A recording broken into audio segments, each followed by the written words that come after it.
Welcome to news అడ్డా. నేను మీ వందన. ముందుగా headlines. పెరిగిన కోడిగుడ్ల రేట్లు, రికార్డు స్థాయికి ధరలు. 50% మించకుండా రిజర్వేషన్లు, ప్రభుత్వానికి డెడికేషన్ కమిషన్ నివేదిక. మిస్ యూనివర్స్ 2025 పోటీలు, నిరాశపరిచిన భారత సుందరి. గ్లోబల్ హబ్ గా హైదరాబాద్ నగరం, శాశ్వత భవనంలోకి సోనోకో ఈబీజీ. పార్టీ మారిన ఎమ్మెల్యేలకు స్పీకర్ నోటీసులు, అఫిడవిట్కు ఆదేశం. తెలుగులో మాట్లాడాలి, కలెక్టర్లకు ముఖ్యమంత్రి సూచన. 130 మందికి ప్రమోషన్లు, సర్కార్ కీలక ఉత్తర్వులు. నిరుద్యోగులకు గుడ్ న్యూస్, 960 ఉద్యోగాలకు నోటిఫికేషన్. సోషల్ మీడియా ఉచ్చులో బీజేపీ, సొంత నేతల పోస్టుల రచ్చ. రైతన్నలకు మధ్యాహ్న భోజనం, 10 రూపాయలకే రైతులకు భోజనం. ఇంటింటికి ఇందిరమ్మ చీరల పంపిణీ, 18 ఏళ్లు దాటితే అర్హులు. తెలుగు రాష్ట్రాల్లో కోడిగుడ్ల రేట్లు అమాంతంగా పెరిగిపోయాయి. రికార్డు స్థాయికి ధరలు వచ్చాయి. కాగా ఇటీవలి కాలంలో కోళ్ల మరణాలతో గుడ్ల ఉత్పత్తి తగ్గిపోయింది.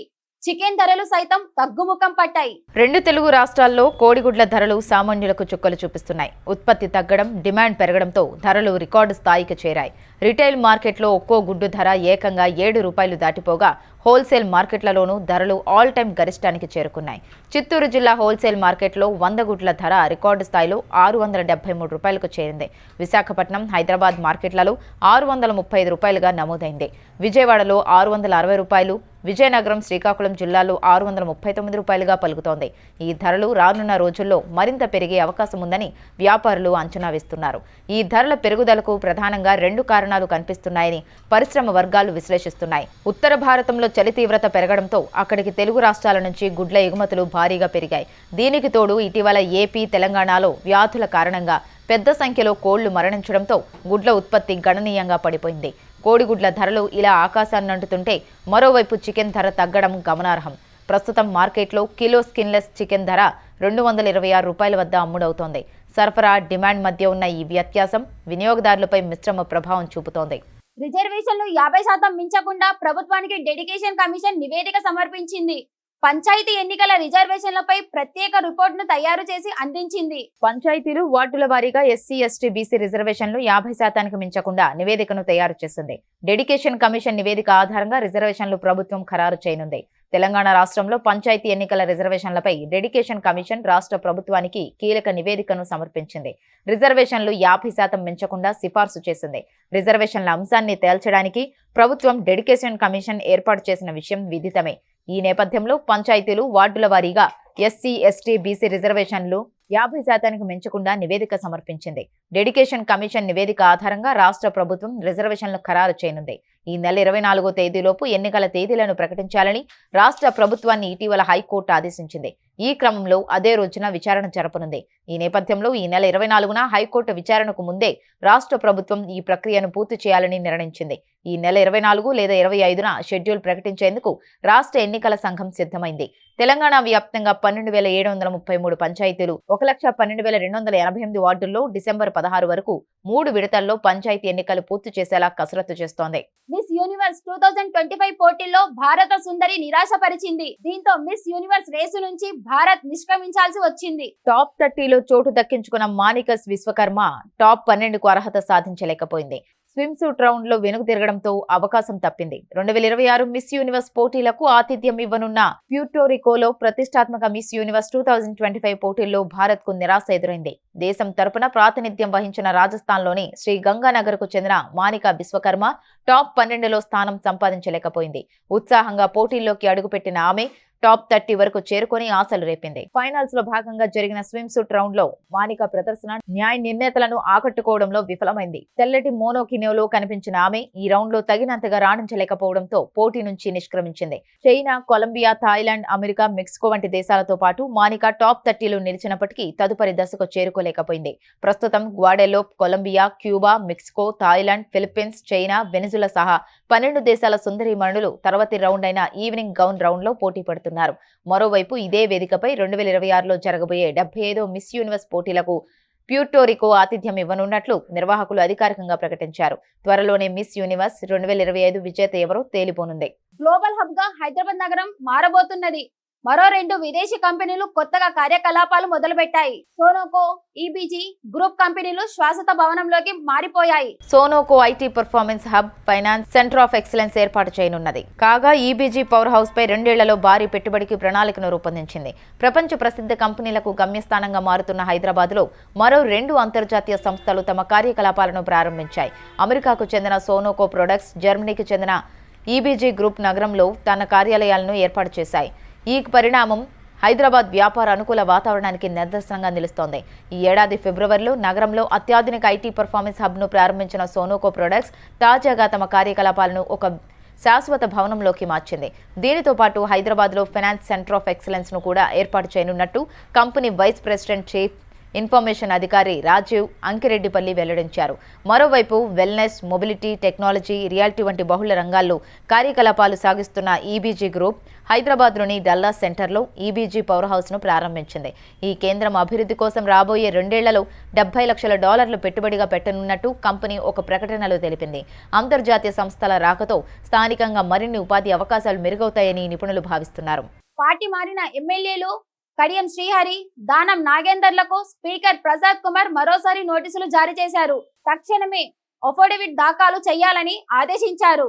తెలంగాణలో పార్టీ మారిన ఎమ్మెల్యేలపై సుప్రీంకోర్టు ఆదేశాల మేరకు స్పీకర్ గడ్డం ప్రసాద్ కుమార్ విచారణ చేపట్టారు. ఇప్పటివరకు 8 మంది ఎమ్మెల్యేల పిటిషన్లపై విచారణ పూర్తి చేశారు. ఈ నేపథ్యంలో ఇద్దరికి మరోసారి నోటీసులు జారీ చేశారు. ఫిరాయింపు ఎమ్మెల్యేలు కడియం శ్రీహరి, దానం నాగేందర్లకు సభాపతి గడ్డం ప్రసాద్ కుమార్ మరోసారి నోటీసులు జారీ చేశారు. ఎమ్మెల్యేల అనర్హత పిటిషన్లపై వివరణ కోరుతూ ఆయన ఈ నోటీసులు జారీ చేశారు. తక్షణమే అఫిడవిట్ దాఖలు చేయాలని పేర్కొన్నారు. గత అసెంబ్లీ ఎన్నికల్లో బీఆర్ఎస్ నుంచి గెలిచి కాంగ్రెస్లోకి ఫిరాయించిన 10 మంది ఎమ్మెల్యేలకు స్పీకర్ గతంలో నోటీసులు జారీ చేయగా సమాధానమిచ్చిన 8 మందిపై విచారణ కొనసాగుతోంది. దానం నాగేందర్, కడియం శ్రీహరి మాత్రం సమాధానం ఇచ్చేందుకు మరికొంత సమయం కావాలని కోరారు. దీంతో 8 మంది ఎమ్మెల్యేలకు చెందిన పిటిషన్లపై విచారణ పూర్తి కానుంది. ఈ నేపథ్యంలో సభాపతి వారిద్దరికీ మరోసారి నోటీసులు జారీ చేశారు. తక్షణమే అఫిడవిట్ దాఖలు చేయాలని అందులో పేర్కొన్నారు. విచారణ పూర్తయిన ఎమ్మెల్యేలకు సంబంధించి న్యాయ సలహాలు, సూచనలు తీసుకున్న తర్వాత సభాపతి నిర్ణయం ప్రకటించే అవకాశం ఉంది. తెలుగులో మాట్లాడాలని కలెక్టర్లకు ముఖ్యమంత్రి రేవంత్ రెడ్డి సూచన చేశారు. త్వరలో మహిళలకు ఇందిరమ్మ చీరల పంపిణీ ప్రారంభం కానుంది. దీనిపై ముఖ్యమంత్రి రేవంత్ రెడ్డి వీడియో కాన్ఫరెన్స్ నిర్వహించారు. కలెక్టర్లు, మహిళా సమాఖ్యలు, స్వయం సహాయక సంఘాలతో వీడియో కాన్ఫరెన్స్ నిర్వహించిన ముఖ్యమంత్రి రేవంత్ రెడ్డి రాజన్న సిరిసిల్ల జిల్లా కలెక్టర్ ఇంగ్లీష్ లో మాట్లాడే ప్రయత్నం చేశారు. దీంతో రేవంత్ రెడ్డి స్వయం సహాయక సంఘాల సభ్యులు ఉన్నందున తెలుగులో మాట్లాడాలని సూచన చేశారు. వీడియో కాన్ఫరెన్స్ జరుగుతుండగా ఒక కలెక్టర్ ఆంగ్లంలో వివరాలు తెలియజేస్తుండగా తెలంగాణ ముఖ్యమంత్రి రేవంత్ రెడ్డి తెలుగులో మాట్లాడాలని సూచించారు. మహిళలకు ఇందిరమ్మ చీరల పంపిణీ ప్రారంభం నేపథ్యంలో జిల్లా కలెక్టర్లు, జిల్లా మహిళా సమాఖ్యలు, స్వయం సహాయక సంఘాల సభ్యులతో ముఖ్యమంత్రి రేవంత్ రెడ్డి నిన్న వీడియో కాన్ఫరెన్స్ నిర్వహించారు. ఈ సందర్భంగా రాజన్న సిరిసిల్ల జిల్లా కలెక్టర్ గరిమా అగర్వాల్ ఆంగ్లంలో వివరాలు వెల్లడించే ప్రయత్నం చేయగా ముఖ్యమంత్రి రేవంత్ రెడ్డి కలగజేసుకుని తెలుగులో మాట్లాడాలని అన్నారు. ఈ కాన్ఫరెన్స్ లో స్వయం సహాయక సంఘాల సభ్యులు కూడా ఉన్నారని, వారందరికీ అర్థమయ్యేలా వీలైనంత వరకు తెలుగులో మాట్లాడాలని ఆయన సూచించారు. దీంతో కలెక్టర్ గరిమ తెలుగులో వివరాలు వెల్లడించారు. ఒకేసారి 130 మందికి ప్రమోషన్లు ఇస్తూ రేవంత్ సర్కార్ కీలక ఉత్తర్వులు ఇచ్చింది. దీంతో ఉద్యోగులు సంబరాలు చేసుకున్నారు. 7 ఏళ్ల తర్వాత ఈ ప్రమోషన్లు వచ్చాయి. పంచాయతీరాజ్ శాఖలో ఉద్యోగులకు పదోన్నతులు లభించాయి. 7 ఏళ్ల తర్వాత కార్యదర్శులకు సూపరింటెండెంట్లుగా ప్రమోషన్ రావడం, అది కూడా ఒకేసారి 130 మంది సీనియర్ అసిస్టెంట్లకు పదోన్నతి నిర్ణయంపై ఉద్యోగ సంఘాలు హర్షం వ్యక్తం చేశాయి. కాగా అవుట్ సోర్సింగ్ కార్యదర్శులను క్రమబద్ధీకరించాలని విజ్ఞప్తి చేశారు. తెలంగాణ ప్రభుత్వం పంచాయతీరాజ్ శాఖ ఉద్యోగులకు శుభవార్త అందించింది. ఎన్నో ఏళ్లుగా పెండింగ్ లో ఉన్న పదోన్నతుల ఫైలుకు మోక్షం కల్పిస్తూ కీలక ఉత్తర్వులు జారీ చేసింది. ఈ నిర్ణయంతో సుమారు 140 మందికి పైగా ఉద్యోగులకు ప్రయోజనం చేకూరింది. వివరాల్లోకి వెళితే రాష్ట్రంలోని గ్రేడ్ 1 పంచాయతీ కార్యదర్శులకు సూపరింటెండెంట్లుగా పదోన్నతి కల్పించారు. 2018 కంటే ముందు ప్రమోషన్ పొందిన వారికి 10% కోటా కింద ఇప్పుడు సూపరింటెండెంట్లుగా అవకాశం ఇచ్చారు. రాష్ట్రంలోని 2 మల్టీ జోన్ల పరిధిలో అర్హులైన 9 మందికి పదోన్నతి కల్పిస్తూ పంచాయతీరాజ్ గ్రామీణాభివృద్ధి శాఖ డైరెక్టర్ గురువారం ఉత్తర్వులు జారీ చేశారు. అలాగే పంచాయతీరాజ్ శాఖలో పనిచేస్తున్న 130 మందికి పైగా సీనియర్ అసిస్టెంట్లకు ఒకేసారి సూపరింటెండెంట్లుగా ప్రమోషన్ కల్పించారు. ప్రభుత్వం తీసుకున్న ఈ నిర్ణయంపై తెలంగాణ పంచాయతీరాజ్ మినిస్ట్రియల్ ఉద్యోగుల అసోసియేషన్ హర్షం వ్యక్తం చేసింది. ఈ సందర్భంగా ముఖ్యమంత్రి రేవంత్ రెడ్డికి సంబంధిత మంత్రులకు వారు ధన్యవాదాలు తెలిపారు. ఇదిలా ఉండగా రాష్ట్రంలో పనిచేస్తున్న అవుట్ సోర్సింగ్ కార్యదర్శులను వెంటనే క్రమబద్ధీకరించాలని పంచాయతీ సెక్రటరీ అసోసియేషన్ ప్రభుత్వాన్ని కోరింది. ఈ మేరకు పీఆర్ ఆర్డీ డైరెక్టర్ ను కలిసి వినతిపత్రం సమర్పించగా ఆయన సానుకూలంగా స్పందించినట్లు అసోసియేషన్ నేతలు తెలిపారు. నిరుద్యోగులకు సర్కార్ మరో గుడ్ న్యూస్. కోర్టులో 960 ఉద్యోగాలకు కొత్త నోటిఫికేషన్ విడుదల చేసింది. సత్వర న్యాయం పెండింగ్ లో ఉన్న కేసుల పరిష్కారం కోసం రేవంత్ సర్కార్ కొత్త కోర్టులను ఏర్పాటు చేయనుంది. వీటితో పాటు కొత్త పోస్టులు కూడా మంజూరు చేస్తుంది. ఇందుకోసం రాష్ట్ర వ్యాప్తంగా వివిధ జిల్లాల్లో కొత్తగా కోర్టుల ఏర్పాటుకు తీర్మానం తీసుకుంది.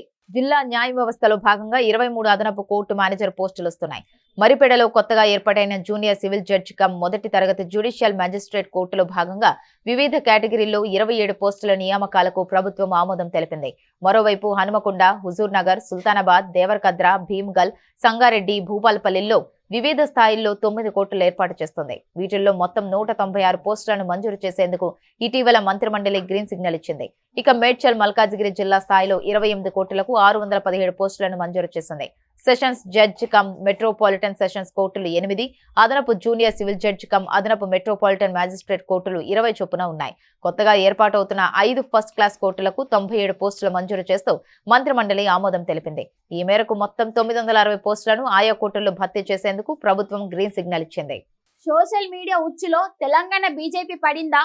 సొంత పార్టీ నేతలనే పీకి పడేయాల్సిన పరిస్థితి ఏర్పడిందా? తెలంగాణ బీజేపీలో ఏం నడుస్తుంది అంటే ఏ లోకల్ బాడీ ఎన్నికలపైనో ప్రభుత్వ వైఫల్యాలపై పోరాటంపైనో చర్చ కాదు, సొంత నేతల సోషల్ మీడియా పోస్టర్ రచ్చ నడుస్తుంది. కమలం పార్టీకి ప్రత్యర్థులు ఎక్కడో లేరు. సొంత పార్టీలోనే పక్కలో బల్లెంలా తయారయ్యారు కొందరు. వర్గాలుగా విడిపోయి ఒకరి మీద ఒకరు ఇష్టారీతన పోస్టులు పెడుతూ పార్టీ పరువు కాస్త రోడ్డును పడేస్తున్నారు. పార్టీకి నష్టం జరుగుతుందా లేదా అన్నది చూసుకోకుండా సొంత నేతలపై వికృత రాతలతో విరుచుకుపడుతున్నారు. ఇదే ఇప్పుడు కాషాయ పార్టీ కొంప ముంచుతోంది. ఇటీవల జూబ్లీహిల్స్ ఉప ఎన్నిక ఓటమి తర్వాత కొందరు మరింత రెచ్చిపోయి పార్టీ పెద్ద నేతలపై సోషల్ మీడియా వేదికగా పోస్టులు పెట్టారు. పార్టీలో ఇంటర్నల్ గా వారికి ప్రత్యర్థి అని భావించిన వారిపై అనుచరులతో వ్యతిరేకంగా పోస్టులు పెట్టేస్తున్నారు. ఈ సంస్కృతి ఎక్కువ కావడంతో అసలు ఇష్యూ ఎక్కడని అధిష్టానం ఆరా తీసింది. రాష్ట్ర పార్టీలో కీలక నేతల మధ్య ఇంటర్నల్ వార్ కారణంగానే వారి టీమ్స్ ఇలా ఒకరి మీద ఒకరు నెగిటివ్ పోస్టులతో రెచ్చిపోతున్నారని షాకింగ్ విషయాలు బయటపడ్డాయి. దీంతో అధిష్టానం సీరియస్ అయింది. పార్టీకి నష్టం కలిగే పోస్టులు పెట్టిన వారిని వెంటనే పీకి పారేయాలని స్టేట్ చీఫ్ రామచంద్రరావుకు ఆదేశాలిచ్చారట. పార్టీ కంటే ఎవరు ఎక్కువ కాదన్న సంకేతాలు కింది స్థాయిలో బలంగా వెళ్లేలా సంకేతాలు ఇవ్వాలని పార్టీ డిసైడ్ అయింది. ఎవరైనా చిన్న వ్యతిరేక పోస్టు పెట్టినా నోటీసులు కూడా ఇవ్వకుండా వాళ్లను సస్పెండ్ చేయాలని నిర్ణయించింది. కోరుట్ల పట్టణ బీజేపీ అధ్యక్షుడు బింగి వెంకటేష్ ఓ గ్రూప్ లో కేంద్ర మంత్రి కిషన్ రెడ్డికి వ్యతిరేకంగా పోస్టు పెట్టారని, దీన్ని సీరియస్ గా తీసుకున్న పార్టీ అధిష్టానం వెంటనే పార్టీ నుంచి అతన్ని సస్పెండ్ చేసింది. దీంతో పాటు కేంద్ర మంత్రి కిషన్ రెడ్డి, రామచంద్రరావు మరికొంతమంది ఎంపీలపై పర్సనల్ గా అటాక్ చేసేలా కామెంట్స్, పోస్టులు పెడుతున్న వారిపై పార్టీ అధిష్టానం నజరు పెట్టింది. అవసరమైతే వారిపై న్యాయపరమైన చర్యలు కూడా తీసుకోవాలని నిర్ణయించింది. ఈ వ్యవహారంపై పార్టీ నేతలు ఆందోళన వ్యక్తం చేస్తున్నారు. కొందరు నేతలు వ్యక్తులను టార్గెట్ చేశామనుకొని పార్టీకి డ్యామేజ్ చేస్తున్నామనే విషయాన్నే మర్చిపోతున్నారని సగటు కార్యకర్తలు ఆవేదన చెందుతున్నారు. పార్టీలో ఇంటర్నల్ వార్కు సైతం చెక్ పెడితేనే ఇలాంటి సోషల్ వైరస్ తగ్గుతుందని అంటున్నారు. మరోవైపు రాష్ట్రంలో 2 కీలక బీజేపీ నేతల మధ్య వార్ ను కూడా కేంద్రం అబ్జర్వ్ చేస్తోంది. వారిపై ఓ కన్నేసి ఉంచమని రాష్ట్ర అధ్యక్షుడికి సూచించినట్టు తెలుస్తోంది. దీంతో వారి టీమ్స్ చేసే పోస్టులపై రాష్ట్ర నాయకత్వం నిఘా ఉంచినట్లు తెలుస్తోంది. మరి కమలం కకలావికలం కాకుండా సోషల్ ఉచ్చు నుంచి ఎలా తప్పించుకుంటుందో వేచి చూడాలి. రైతన్నలకు మధ్యాహ్న భోజనం ప్రతిరోజు 10 రూపాయలకే కడుపు నిండా పెడుతున్నారు. రైతుల ఆకలిని తీర్చేందుకు ఇస్కాన్ సంస్థ ముందుకొచ్చింది. ఆదిలాబాద్ లో ఇది జరుగుతుండగా కేవలం 10 రూపాయలకే రైతులకు భోజనం పెడుతుంది ఇస్కాన్ సంస్థ. దేశానికి అన్నం పెట్టే రైతన్న ఆకలి తీర్చే భాగ్యం కలిగితే ఆరుగాలం కష్టించి పంటను అమ్ముకునేందుకు మార్కెట్ యార్డుకు వచ్చిన రైతుకు బుక్కెడు బువ్వ పెట్టే అదృష్టం దక్కితే అలాంటి కార్యక్రమాన్ని ప్రారంభించింది ఇస్కాన్. పంటను అమ్ముకునేందుకు అరిగోసలు పడుతూ మార్కెట్ యార్డుకు వచ్చే అన్నదాతలు అర్ధాకలితో ఉండకూడదన్న ఆలోచనతో తమ వంతు సహకారంగా ముందుకు వచ్చింది ఇస్కాన్ సంస్థ. కేవలం 10 రూపాయలకే కడుపు నిండా భోజనం పెట్టి అన్నదాత రుణాన్ని తీర్చుకుంటోంది. ఈ కార్యక్రమాన్ని ఆదిలాబాద్ మార్కెట్ యార్డులో ప్రభుత్వ సహకారంతో ఇస్కాన్ సంస్థ పప్పు, సాంబార్ భోజనాన్ని అందిస్తోంది. ఈ భోజనానికి అయ్యే ఖర్చులో 10 రూపాయలు మాత్రమే రైతుల నుండి వసూలు చేసి మిగతా మొత్తాన్ని మార్కెటింగ్ శాఖ ఇస్కాన్ ను భరించేలా ఏర్పాటు చేసింది. రోజుకు 1000 మందికి తగ్గకుండా భోజనాన్ని అందిస్తోంది.